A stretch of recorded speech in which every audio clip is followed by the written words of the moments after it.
আজ আমরা উন্মোচন করব ইতিহাসের অন্যতম অন্ধকার এক অধ্যায়, জেফ্রি এপস্টাইনের রহস্যময় জীবন।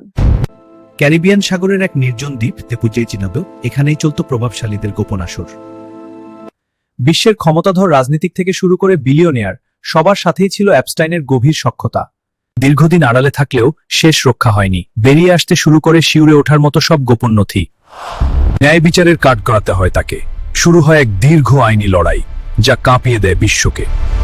সারা বিশ্বের সংবাদ মাধ্যমে তখন একটাই খবর, এপস্টাইনের এই বিশাল সাম্রাজ্য কি তবে তাসের ঘরের মতো ভেঙে পড়বে? হ্যাঁ, এটা সম্ভব। প্রশ্ন ওঠে সেই সব প্রভাবশালীদের নিয়ে, যারা পর্দার আড়ে থেকে তাকে বছরের পর বছর সুরক্ষা দিয়ে আসছিল। কিন্তু বিচারের চূড়ান্ত রায়ের আগেই 2019 সালে জেলখানায় রহস্যজনকভাবে মৃত্যু হয় জেফারি এপস্টাইনের। মৃত্যুর পরেও পিছু ছাড়েনি বিতর্ক। সম্প্রতি আনসিল করা নথিতে উঠে এসেছে আরো অনেক রাঘব বোয়ালের নাম। আজও বিশ্ববাসী অপেক্ষায় আছে পূর্ণাঙ্গ সত্যের। অপরাধী যত ক্ষমতাধরী হোক, শেষ পর্যন্ত কি মিলবে প্রকৃত বিচার?